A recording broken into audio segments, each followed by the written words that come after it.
Hello ছোট্ট বন্ধুরা, আমার চ্যানেল ডোরা ম্যাথ সলিউশনে স্বাগত জানিয়ে আজকের ক্লাস শুরু করছি। আজও আমি ক্লাস 7 এর দ্বিতীয় চ্যাপ্টার সময় ও গতি নিয়ে আলোচনা করব। আগের ক্লাসে অতিক্রান্ত দূরত্ব ও সরণ নিয়ে আলোচনা হয়েছে। আজকের আলোচনার বিষয় হলো দ্রুতি ও বেগ। দ্রুতি, বেগ। কোন গতিশীল বস্তু তার গতিশীল অবস্থায় একক সময়ে যে দূরত্ব অতিক্রম করে তাকেই বলা হয় দ্রুতি। দ্রুতি কি? অতিক্রান্ত দূরত্ব বাই সময়। অপরদিকে কোন গতিশীল বস্তুর একক সময়ের সরণই হলো বেগ।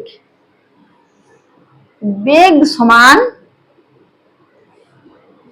সরণ বাই সময়। আগের ক্লাসে আমরা আলোচনা করেছি অতিক্রান্ত দূরত্ব হলো স্কেলার রাশি। যেহেতু অতিক্রান্ত দূরত্ব স্কেলার রাশি, তাই আমরা বলতে পারি দ্রুতিও হলো স্কেলার রাশি।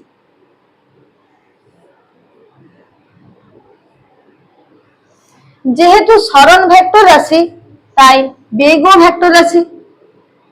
বেগ ভেক্টর রাশি। যেহেতু অতিক্রান্ত দূরত্বের মান কখনো শূন্য হতে পারে না, তাই আমরা বলতে পারি দ্রুতিও কখনো শূন্য হতে পারে না। দ্রুতির মান কখনো শূন্য হতে পারে না। যেহেতু সরণ শূন্য হতে পারে, তাহলে বেগও শূন্য হতে পারে। বেগের মান শূন্য হতে পারে। এরপর আমরা আসছি এককে। দ্রুতি সমান অতিক্রান্ত দূরত্ব বাই সময়। একক সিজিএস আর এসআই। আমরা জানি সিজিএস এর ক্ষেত্রে সি ফর সেমি, জি ফর গ্রাম এবং এস ফর সেকেন্ড। এসআই বা MKS, M for metre, K for kilogram এবং এস ফর সেকেন্ড। সিজিএস এ অতিক্রান্ত দূরত্বের একক হচ্ছে কি সেমি, আর সময় হলো সেকেন্ড। তাহলে সেমি বাই সেকেন্ড অর্থাৎ সেমি পার সেকেন্ড। এসআই পদ্ধতিতে দূরত্বের একক মিটার এবং সময়ের একক হলো সেকেন্ড, তাই এসআই পদ্ধতিতে দ্রুতির একক মিটার পার সেকেন্ড। বেগের একক সিজিএস পদ্ধতিতে সরণ সেমি এবং সময় হলো সেকেন্ড। এসআই পদ্ধতিতে সরণ মিটার এবং সময় হলো সেকেন্ড। দ্রুতি কি? দ্রুতি কি রাশি, দ্রুতির একক এবং দ্রুতি এবং বেগের মধ্যে তুলনা আমরা করে ফেলেছি। এখান থেকে টুকটাক যে অঙ্কগুলো হয় তা একটু করব। দেখো, আমরা ধরে নিচ্ছি যে একটি বাস 2 ঘন্টায় 80 কিমি পথ যায়। বাসটির দ্রুতি কত? দ্রুতি সমান আমরা কি জানি? অতিক্রান্ত দূরত্ব বাই সময়। একক দূরত্ব বাই সময় কিমি পার ঘন্টা সমান 40 কিমি পার ঘন্টা। যদি অতিক্রান্ত দূরত্বটি সরলরৈখিক হয়, তাহলে বেগ কত?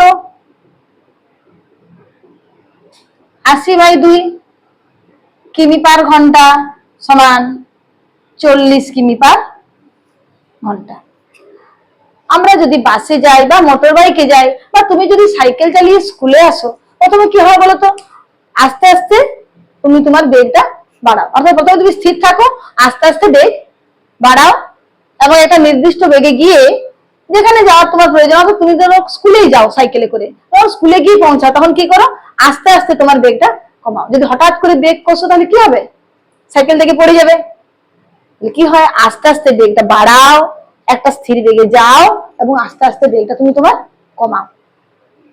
এই যে আস্তে আস্তে তুমি তোমার বেগ বাড়াও, অর্থাৎ কি হয়, সময়ের সাপেক্ষে তোমার বেগ বাড়তে থাকে, এর একটা নাম আছে ত্বরণ। ত্বরণ, ত্বরণে কি হলো, সময়ের সাপেক্ষে বেগ বৃদ্ধি হলো। ত্বরণ সমান বেগ বৃদ্ধি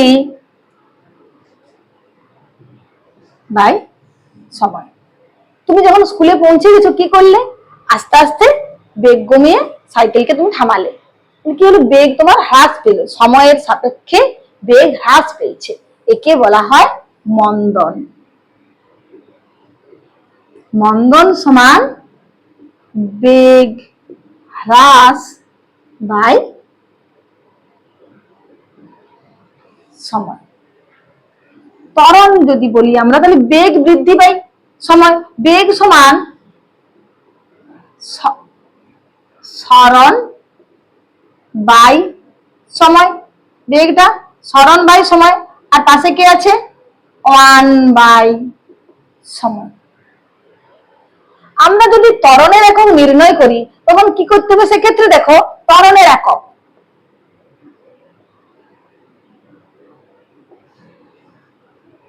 সরণের একক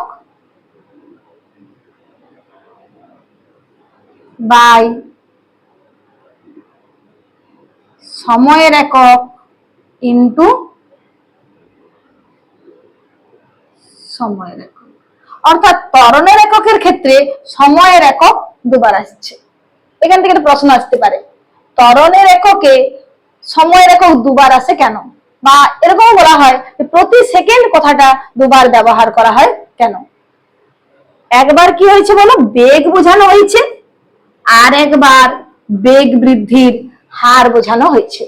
প্রথমে আমরা এভাবে লিখবো, ত্বরণ সমান বেগ বৃদ্ধি বাই সময় সমান সরণ বাই সময় ইন্টু 1 বাই সময়।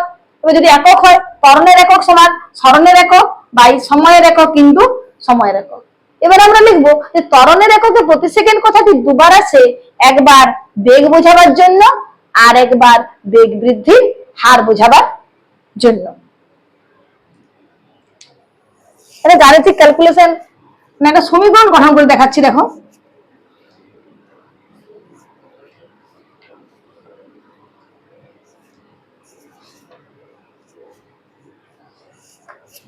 ধরে নিচ্ছি একটি বস্তুকণা ইউ প্রাথমিক বেগ নিয়ে চলছিল। ধরি একটি বস্তুকণা ইউ প্রাথমিক বেগ নিয়ে চলছিল, টি সময় পর বস্তুকণাটির বেগ বেড়ে হলো ভি। বেগ বাড়লে কি উৎপন্ন হয়, ত্বরণ। ধরি এক্ষেত্রে ত্বরণ সমান এ। আগে বেগ ছিল ইউ, পরে বেগ হয়েছে ভি। ইউ হলো প্রাথমিক বেগ, প্রাথমিক বেগ ইউ, পরে বেগ হয়েছে ভি, অন্তিম অন্তিম বেগ, অন্তিম বেগ হলো ভি। বেগ বৃদ্ধি, কতটা পরিমাণে বেগ বেড়েছে, ভি মাইনাস ইউ। বেগ বৃদ্ধির হার, বেগ বৃদ্ধির হার আমরা কিভাবে নির্ণয় করব, বেগ বৃদ্ধিকে সময় দ্বারা ভাগ করে। এক্ষেত্রে সময় কত ধরেছি, টি। বেগ বৃদ্ধি বাই সময় অর্থাৎ V minus you by T, এই বেগ বৃদ্ধির হারকেই বলা হয় ত্বরণ। ত্বরণ সমান, ত্বরণ এ সমান V minus you by T. এ সমান V minus you by T. তাহলে আমরা বলতে পারি ভি মাইনাস ইউ সমান এটি। বা ভি সমান ইউ প্লাস এটি। যদি প্রাথমিক বেগ, ত্বরণ এবং সময় দেওয়া থাকে তাহলে আমরা অন্তিম বেগ বার করতে পারবো। আবার অন্তিম বেগ, ত্বরণ, সময় দেওয়া থাকলে প্রাথমিক বেগ নির্ণয় করতে পারবো। একটা ছোট অঙ্ক করে দেখি।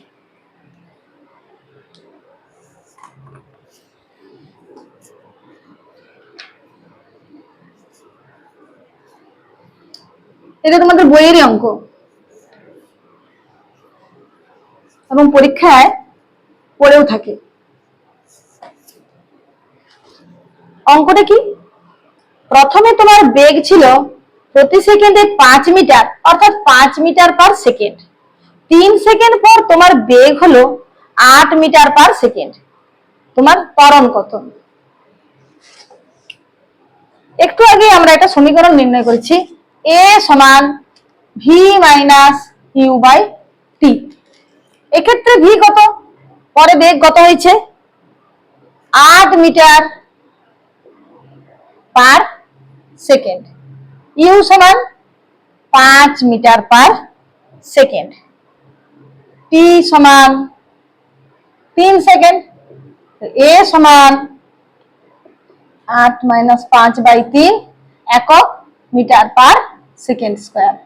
3 by 3 metre per second square সমান 1 মিটার পার সেকেন্ড স্কয়ার।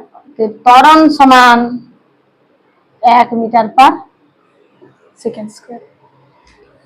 এই ধরনের সমীকরণগুলো দিয়ে যে রকম অঙ্কই পড়ুক না কেন সহজেই তোমরা করতে পারবে। আজ এখানেই থামছি, পরের ক্লাসে আমরা নিউটনের গতিসূত্রগুলো নিয়ে আলোচনা করব। Bye bye.